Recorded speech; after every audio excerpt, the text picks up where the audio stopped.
رب السماوات والأرض وما بينهما فاعبده واصطبر لعبادته هل تعلم له سميا ويقول الإنسان أإذا ما مت لسوف أخرج حيا أولا يذكر الإنسان أنا خلقناه من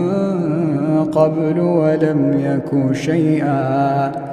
فوربك لنحشرنهم والشياطين ثم لنحضرنهم حول جهنم جثيا ثم لننزعن من كل شيعة أيهم